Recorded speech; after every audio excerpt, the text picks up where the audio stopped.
Hello friends, आज मैं आपको प्रेजेंट इंडेफिनिट टेंस पढ़ाऊंगा। इस टेंस को समझने में अक्सर छात्रों को बहुत सारी परेशानियों का सामना करना पड़ता है। इस टेंस के अच्छी तरीके से सीखने के ना कारण बच्चे इंग्लिश भाषा को अच्छे से नहीं समझ पाते हैं। इसलिए आज हम इस टेंस पर बहुत ही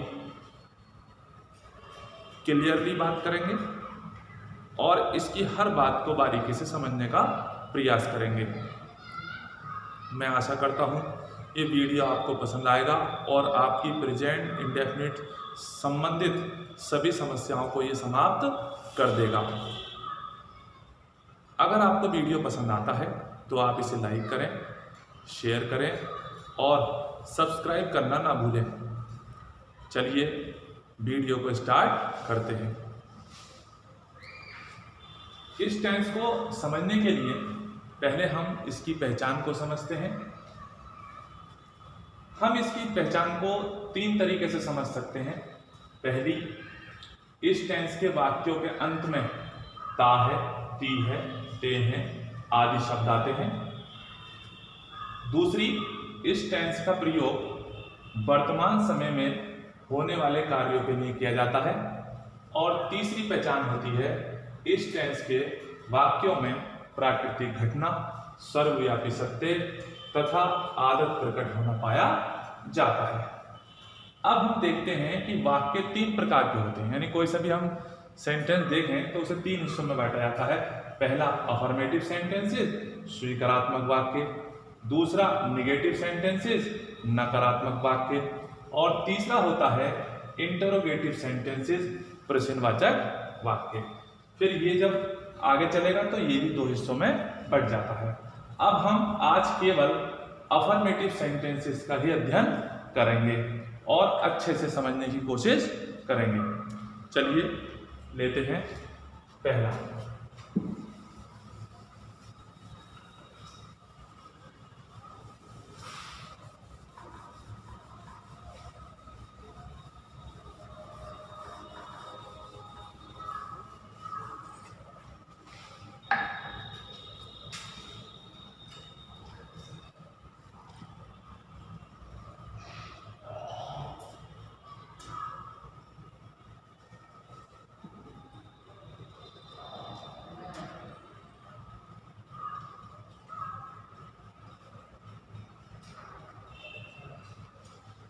इसका रूल लेते हैं, अच्छे से समझे।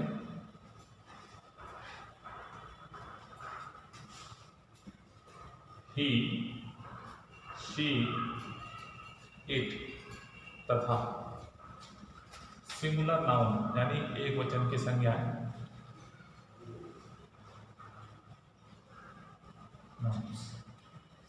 के साथ वर्ब की फर्स्ट फॉर्म में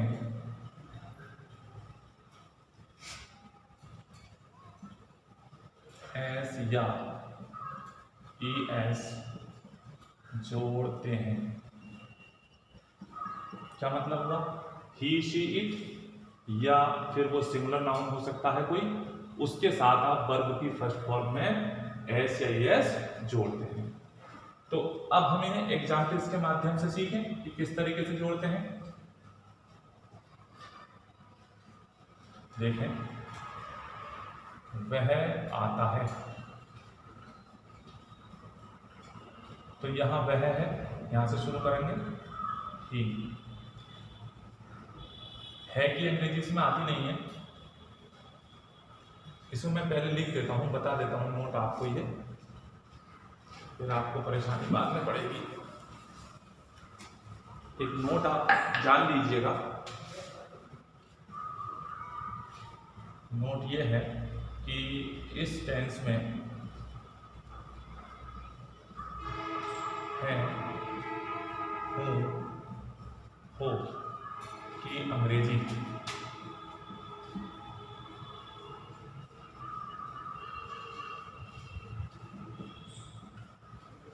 is, am, are, नहीं आती है। आप बहुत ध्यान रखें इस बात का। इस टेंस में आप समझ लें अच्छे से, बहुत अच्छे से समझ लें कि जिन सेंटेंसों में पीछे की तरफ ता है, ती है, ते है आता है, उस टेंसों में हम है, हूँ, हो की अंग्रेजी कभी नहीं लगाते हैं। अगर ऐसा आप लगाते हैं तो सेंटेंस बहुत ज़्यादा गलत माना जाएगा। तो आप ध्यान रखेंगे कि जिन सेंटेंसेस में आपके ताती ते आता है वहां पर है, हूँ, हो की अंग्रेजी इज, एम, आर नहीं आती है, यानी उसे बिल्कुल छोड़ देते हैं। अब लेते हैं हम एग्जाम्पल्स, तो आपके अच्छे से समझ में आएगा। देखें साहब, वह आता है। अब वह नंबर 1 यहां से सब्जेक्ट लेंगे, ये हुआ ही। है कि आएगी नहीं, क्योंकि पीछे की तरफ ता है। अच्छे से समझे, ता है, ता होने के कारण है कि अंग्रेजी नहीं आएगी। तो हम यहाँ उल्टे चलते हैं, पीछे से इधर की तरफ को। हमेशा आप यहाँ से वर्ब से पीछे की तरफ सब्जेक्ट की तरफ चलने की कोशिश करें। तो है के बाद आता, आने की अंग्रेजी कम। अब यहाँ ही सिंगुलर है, जैसा कि हमारा रूल है, ही, शी एक तरह सिंगुलर नाउन के साथ वर्ब की फर्स्ट फॉर्म में ऐसे यस जोड़ते हैं। तो अब यहाँ हम देखेंगे ही सिंगुलर, वर्ब की फर्स्ट फॉर्म हो गई आता, आना, कम। अब इसके अंदर हमें एस जोड़ना होगा, तो पूरा सेंटेंस बन जाएगा ही कम्स। एक और लेते हैं, वह खाती है। तो वह से हुआ आपका शी, है कि आएगी नहीं नंबर 1, और फिर ये आएगी नहीं नंबर 2 भी जाएगा, इधर से उल्टी तरह में। तो शी और खाने की होती है ईट, तो यहाँ पर सिंगुलर होने के कारण एस जुड़ जाएगा, शी ईट्स। 2 एग्जाम्पल देखें, अब एक और देखेंगे जरा। वह जाता है, गौर करें, वह ही यहीं से लेंगे नंबर 1, यह आएगा नहीं, सिर्फ जाते पे पहुंच जाएंगे, जाने की गो। और इस गो को आप ध्यान से देखें तो इसमें सिंगुलर है ही, अब गो में हमें ई एस जोड़ना होगा। तो ही गोस, वह जाता है। कहने का मतलब ये है कि एक बार हमने देखा कम, इसमें एस जोड़ा। एक बार हमने देखा शी ईट, शी के साथ हमने एस जोड़ा। यहाँ फिर ही आया, जाता में हमने ई एस जोड़ा।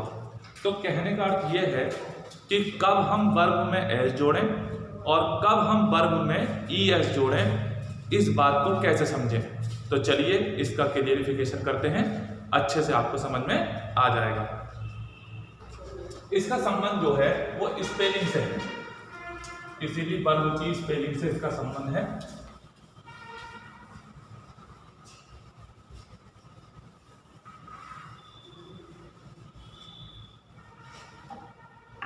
एक बात और आप अच्छे से समझ लें, आप पेशेंस रखें, सब्र से सीखें। अभी हम छोटे छोटे सिखाएंगे, सीखने के दौरान छोटे छोटे सेंटेंसों का प्रयोग करना अच्छा होता है। और जब हम आपको ये टेंस सिखा देंगे, लगभग जब आप सीख जाएंगे, तो फिर मैं बड़े वाले सेंटेंस भी आपको बनाने के लिए दूंगा और यहाँ पर भी सिखाऊंगा। और मैं ये कोशिश करूंगा कि इस टेंस को इस तरीके से सिखाऊं कि आपके निजी जीवन, यानी कि जो डेली लाइफ है, उसमें भी आप सेंटेंस बोलने लगे, यानी थोड़ी थोड़ी इंग्लिश बोलना भी आपसे आ जाए। ऐसा मेरा प्रयास रहेगा। ओके, चलिए अब देखते हैं इसका रूल क्या है। इसका रूल है, जिन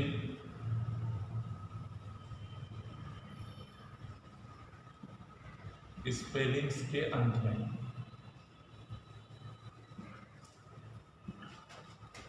S, double S, S H, C H, O और एक्स आए तो वर्ब में ई एस जोड़ते हैं।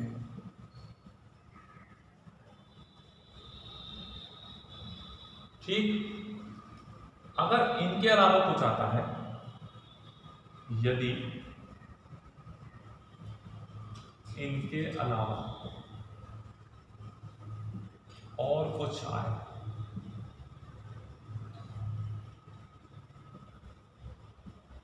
तो केवल एस जोड़ते हैं। ठीक है ना। अब आप समझ जाएंगे। अब आप देखेंगे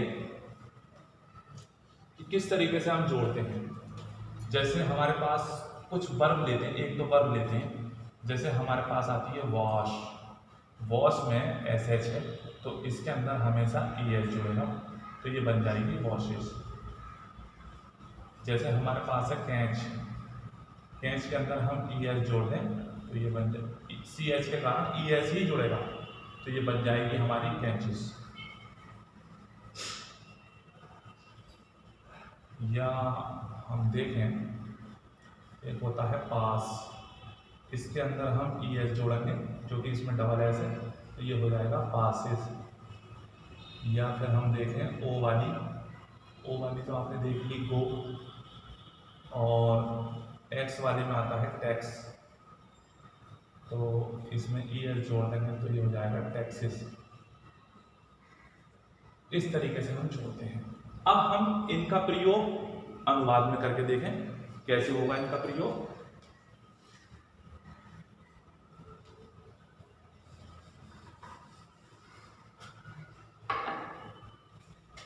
देखें, सीता अपने कपड़े धोती है। ठीक, तो पहले देखें सीता है कि आएगी नहीं, जैसा कि मैंने पहले बता दिया आपको, धोने की वॉश। अब यहाँ पे आप देखें सीता सिंगुलर है, वॉश में अब यहाँ फैसला करना है कि एस जुड़ेगा कि ई एस जुड़ेगा। तो हमने देखा इस स्पेलिंग के एंड में एस एच है तो एस एच के कारण हमारा ई एस जुड़ेगा तो हमने इसमें ई एस जोड़ा, सीता वॉशेज। और यहाँ अपने की अंग्रेजी हर क्लॉक्स। अब ये भी आप समझ लें कि अगर अपना शब्द आता है तो सब्जेक्ट के अकॉर्डिंग उसकी हमें अंग्रेजी जोड़नी होती है। आप यहाँ समझ लीजिएगा, ये सब्जेक्ट है और ये अपना है सारा। अगर सब्जेक्ट में ही आता है तो अपने की अंग्रेजी हिज हो जाती है, शी आता है तो हर हो जाती है, और इट आता है तो इट्स हो जाती है, यू आता है तो योर हो जाती है, आई आता है तो माई हो जाती है, वी आता है तो अवर हो जाती है, और दे आता है तो दिया हो जाती है। यानी कि अपना शब्द जो है वो सब्जेक्ट के अकॉर्डिंग ही रखा जाता है। अब ही और सी, यानी कि अगर कोई नाउन है, लड़की है तो शी मान के हर कर दीजिएगा, और अगर कोई पुरुषवाचक नाउन है यानी कि कोई नाम है राम, मोहन, सोहन, गणेश, तो वहां पर आप ही मान के हिज कर दीजिएगा। बाकी सब आपका क्लियर है। इस पर हम किसी दिन एक और वीडियो बनाएंगे, तब आपको हम इसके बारे में और ज़्यादा बता देंगे। आज हम इसी पे फोकस करते हैं। एक और देखें साहब, वह मछलियां पकड़ता है। तो ही सिंगुलर हो गया सब्जेक्ट, पकड़ता कैच। अब यही नोट कर लीजिएगा, सी एच आया है तो इसके अंदर हमें ई एच जोड़ना होगा। ही कैचेज, वो पकड़ता है। अब जो पकड़ता है वो लिख दीजिएगा फिश, तो ही कैचेज फिश। इंग्लिश को समझना बेहद सरल हो जाएगा आपको।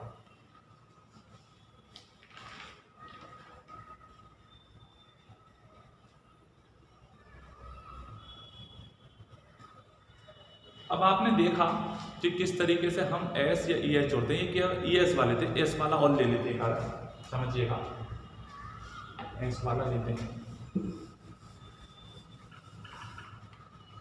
जैसे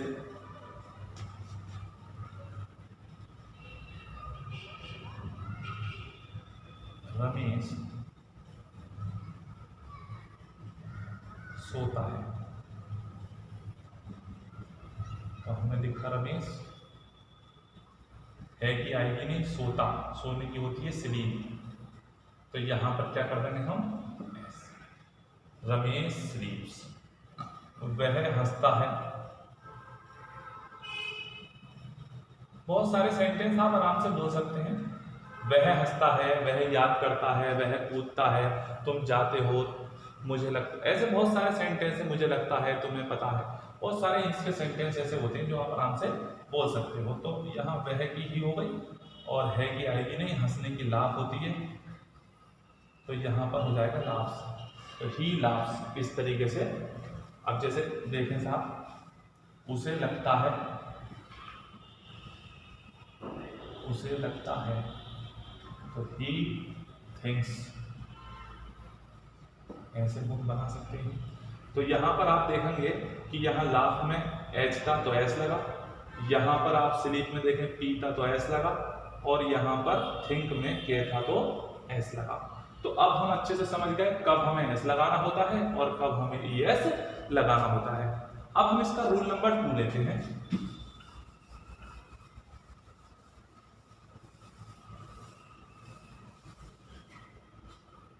रूल नंबर 2 के अकॉर्डिंग चलेगा,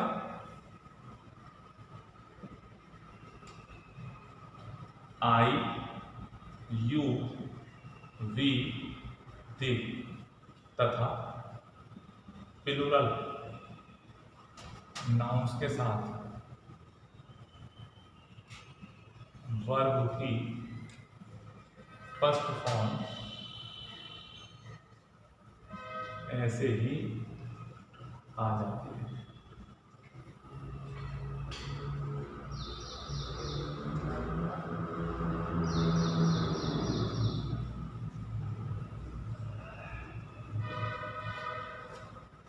ऐसे ही आ जाती है।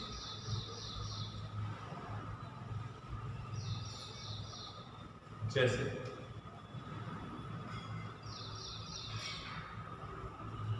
मैं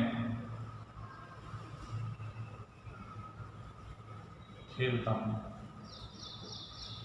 मैं की हुई आई और हूं की आने की नहीं है, खेलता प्ले, आई प्ले। तो आप देखें गौर करके कि आई के साथ हमने कोई एस वैस नहीं जोड़ा। जैसे देखें, वे शोर मचाते हैं, तो आप देखें गौर करके वे पे हुआ, हैं की आएगी नहीं, मचाने की में, शोर की आवाज, दे मेक अ नॉइज। और देखते हैं साहब, तुम झूठ बोलते हो,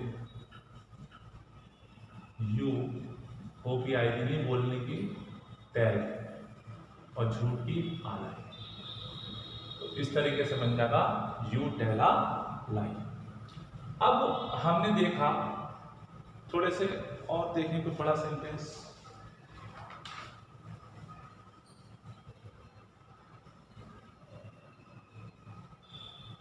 चलिए, इसमें एक बात और आप जान लेंगे।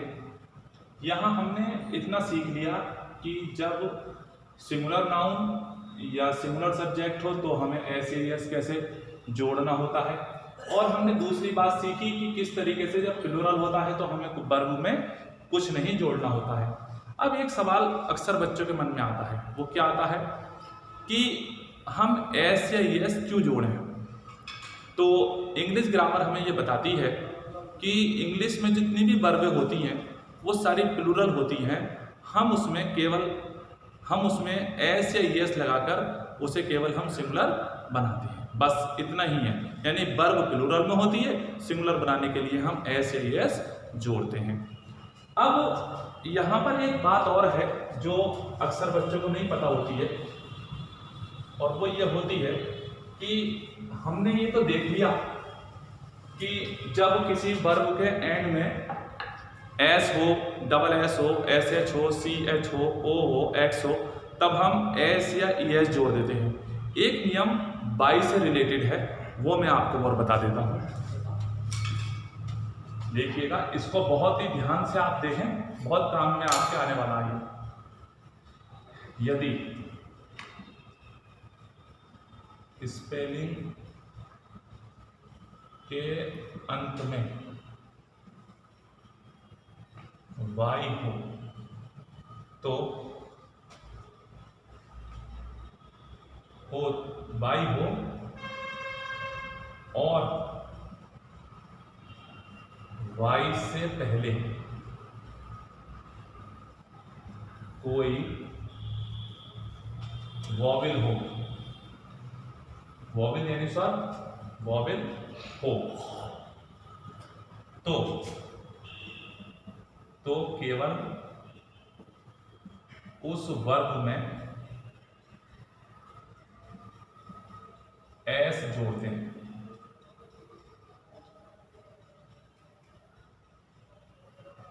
वाई से पहले कोई वॉवेल हो तो, वॉवेल हो तो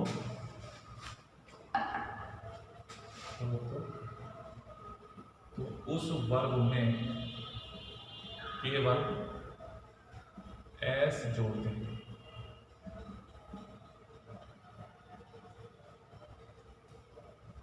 और यदि वाई से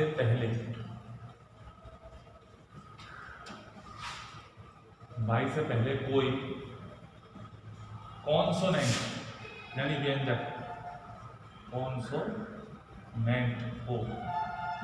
अच्छा, वॉवेल की जानकारी आपको होगी, ए, ई, आई, ओ, यू, ये 5 वॉवेल होते हैं, बाकी सभी को छोड़ करके कॉन्सोनेंट होते हैं। 5 ये हैं, 21 वो हैं, सारे लेटर जो अल्फाबेट में होते हैं वो 26 होते हैं।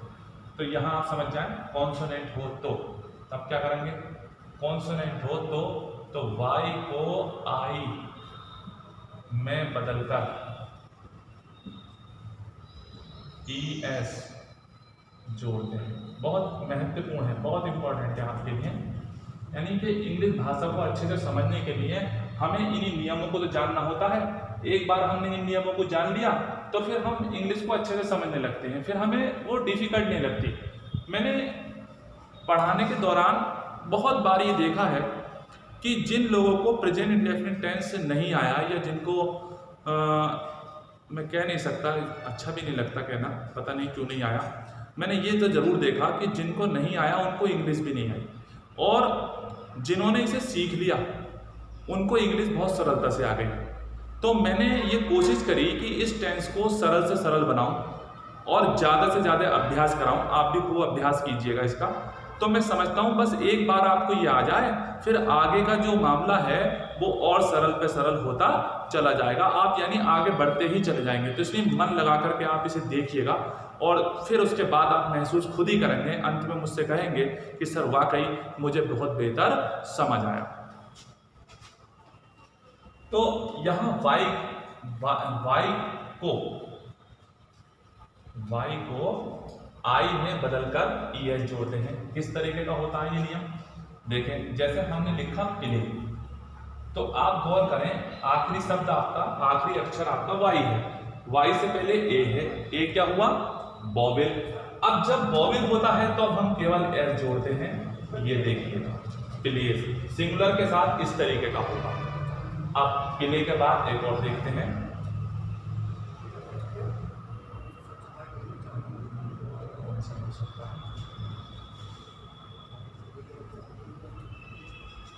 एक होता है ओबे। ओबे, ओबे कहना मानना, प्ले खेलना। तो यहाँ देखें आप, ओबे में भी वाई है और वाई से पहले ई वॉवेल है, जैसे कि मैंने ऊपर बताया था, तो यहाँ पर ओबेस हो जाएगा।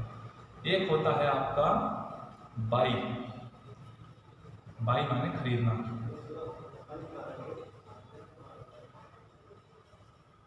तो यहाँ पर आप देखेंगे, यहाँ पे वाई जो आता है, तो यहाँ वाई से पहले वॉवेल है यू, यहाँ वाई से पहले ई वॉवेल है, यहाँ वाई से पहले ए है, तो आप देखेंगे यहाँ पर एस एस जुड़ा है। अब आप इनके अलावा जिनमें वाई से पहले अब कोई कॉन्सोनेंट आ जाए तो क्या तूफान आता है भाई, जरा उस तूफान को भी देखें।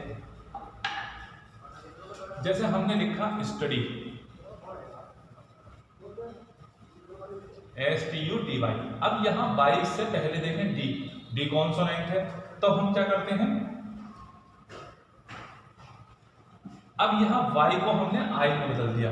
अब इसके बाद हम ES जोड़ देते हैं। स्टडी है, जैसे एक शब्द है कैरी, कैरी माने ले जाना। अब आप गौर करके देखें, यहाँ वाई से पहले आर है, तो ये हो जाएगा कैरीज। ये देखें, ठीक। इसके अलावा एक देखें ट्राई, या ट्राई में भी आ रही है तो ये हो जाएगा ट्राइज, आप देख सकते हैं। तो अब आपके सामने कोई मुश्किल नहीं है, कब एस जोड़ना है, कब ई एस जोड़ना है, अगर वाई आ जाती है तो क्या करना है। अब आपको क्या सीखना है कि अनुवाद कैसे करते हैं। अब अनुवाद करने की कला को सीखना होगा। नियम तो हमने लगभग सीख लिया, अब हमने रूल 1 रूल 2 दोनों सीख लिए, अब अनुवाद करना सीखते हैं।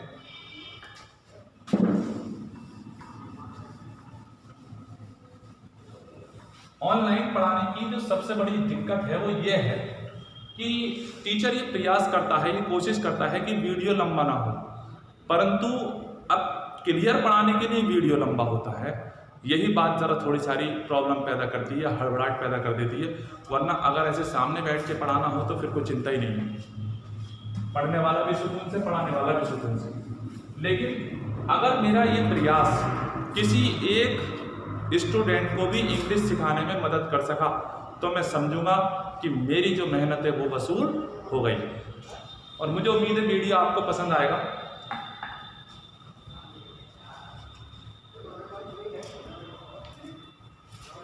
अब हम डेली यूज वाले, यानी कि डेली जो लाइफ में यूज होते हैं सेंटेंस, अब उन्हें सीखने के लिए हम छोटे से बड़े की तरफ को चलेंगे। यानी पहले छोटा लेंगे, फिर उससे बड़ा लेंगे, फिर उससे बड़ा लेंगे। इस तरीके से हम 6-7 सेंटेंसों को सीख लेंगे। और मैं वीडियो के लास्ट में मैं आपको 10 या 12 सेंटेंस देने का प्रयास करूंगा, वो आपको लिख दूंगा, आप दिख जाएंगे। और उसके बाद में कुछ सेकंडों के बाद आपको उसका सॉल्यूशन भी दिखाई पड़ेगा। आप सॉल्यूशन बाद को देख लेना, तो जब वो ट्रांजिशन आपको दिखाई पड़े तो आप उससे पहले खुद बना के देखना, फिर उससे मैच कर लेना। इस तरीके से हो सकता है आपको ज़्यादा फायदा पहुंचे। ठीक है, चलिए अब सीखते हैं। पहला सेंटेंस देते हैं, तुम्हें पता है। ये बोलचाल में यूज होता है, तुम्हें पता है। तो यहां पता है, ता है, तुम्हें, तो अंग्रेजी होगी यू नो। अक्सर तुमने नाटकों में बोलते हुए देखा होगा, यू नो व्हाट, इस तरीके से। एक देखा होगा, मुझे लगता है, ठीक, आई थिंक, मेरा विचार है या मुझे लगता है, आई थिंक। दोनों पे गौर करें, यू प्लूरल है, आई प्लूरल है, कुछ नहीं जुड़ा, कोई जरूरत नहीं जोड़ने की। वह कूदती है, तो शी जंप्स, वह कूदती है। एक और देखें, वह अमेरिका में रहती है,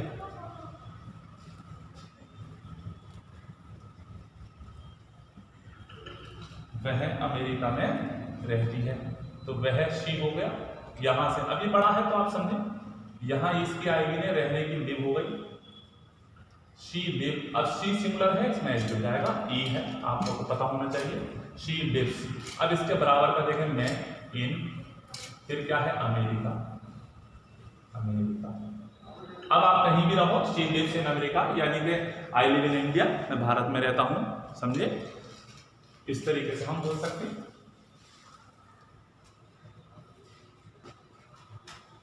हिमानी खुश दिखती है, या सीता खुश दिखती है, या सुनीता खुश दिखती है, कुछ भी बोल सकते हैं। तो वो हिमानी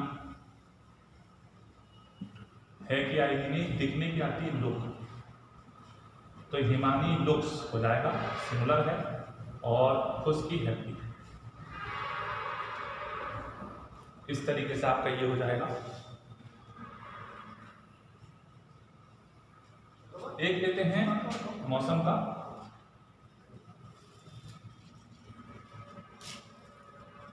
गर्मियों में गर्म हवा चलती है,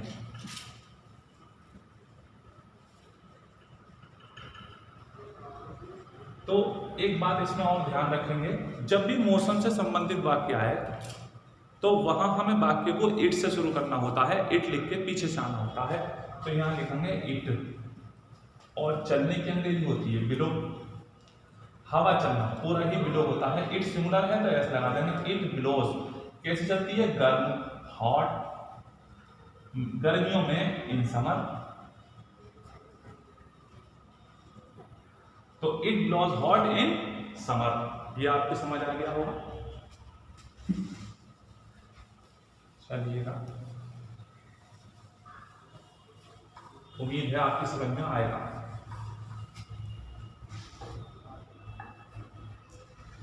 एक बड़ा सा लेते हैं, हमारे पिताजी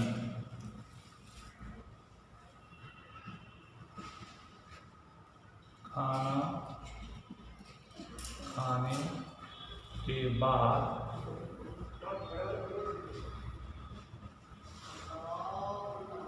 शाम के समय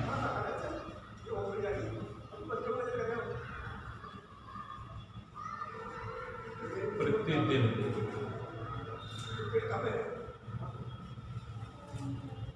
2 घंटे टहलते हैं।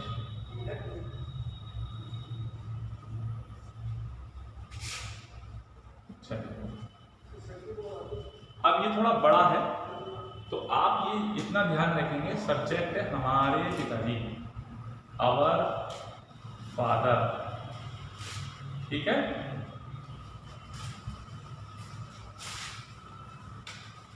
Our father. अब यहां पर आते हैं, है कि आएगी नहीं, उल्टे चलते हैं, टहलते हैं। आप हमेशा उल्टे चलिए ना, तो टहलते हैं, टहलने की वॉक होती है। तो यहां पर आ जाएगा आवर फादर सिंगुलर है, वॉक्स। हिंदी में जब भी कभी पिताजी माताजी लिखा हुआ आता है तो उसकी वर्ब हमेशा प्लुरल होती है शब्द का प्रयोग करते हैं, क्योंकि हम सम्मान से बोलते हैं। अंग्रेजी में ऐसा नहीं है, वहां सिंगुलर माना जाता है और वर्ब में एस या एस जोड़ा जाता है। तो आवर फादर वॉक्स, ठीक है। अब उसके बाद में निकल गया 2 घंटे, 2 आवर्स, प्रतिदिन, डेली। तो हो गया our father walks 2 hours daily. शाम के समय, शाम का समय हो, शाम हो सबके लिए, इन द इवनिंग। और बोलचाल में ऐसे भी कर सकते हैं, in the evening daily, daily in the evening भी हो जाता।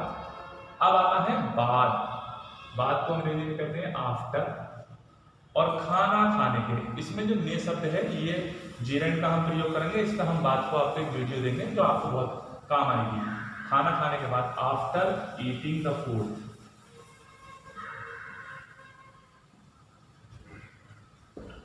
देख लीजिएगा आप, कितना भी बड़ा सेंटेंस हो आप बना लेंगे आराम से। बिल्कुल आप सब्जेक्ट लिखिएगा, पीछे से आइएगा उल्टे, तो आपको सेंटेंस खुद ब खुद सेट होता जाएगा। जिन सेंटेंसों में ऑब्जेक्ट आता है बस वही ज्यादा दिक्कत करते हैं, क्योंकि वो सब्जेक्ट के बराबर में आता है।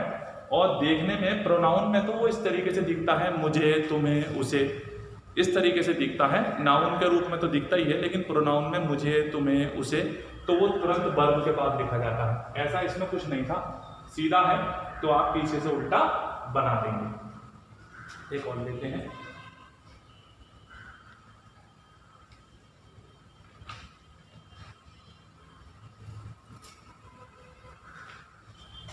ये बोलचाल में काम आ जाएगा।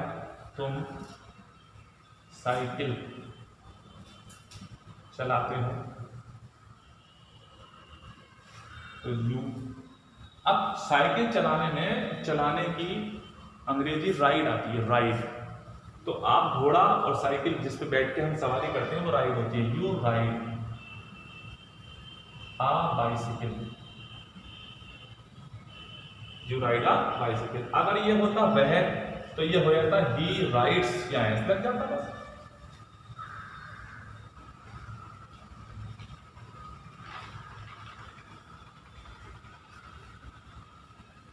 ठीक है फ्रेंड्स, आशा है आपको ये वीडियो पसंद आएगा। मैंने पूरी मेहनत से आपको समझाने का प्रयास किया है।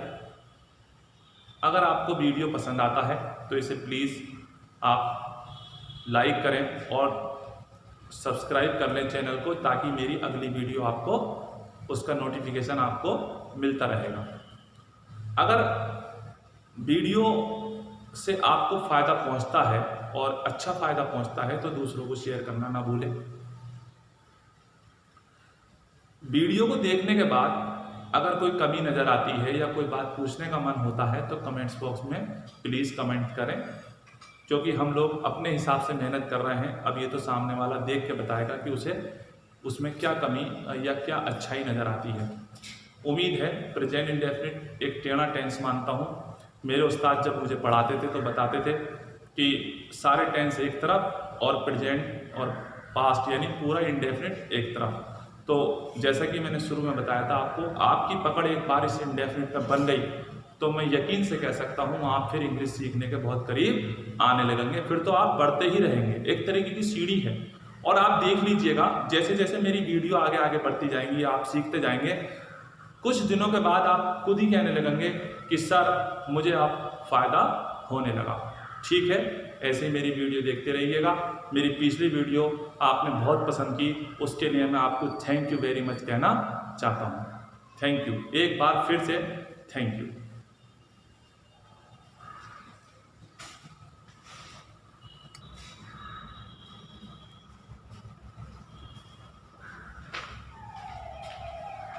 ये आपका वर्क हो गया, इसके बाद आपको इसका मैं ट्रांसलेशन देता हूँ। ठीक है, ओके।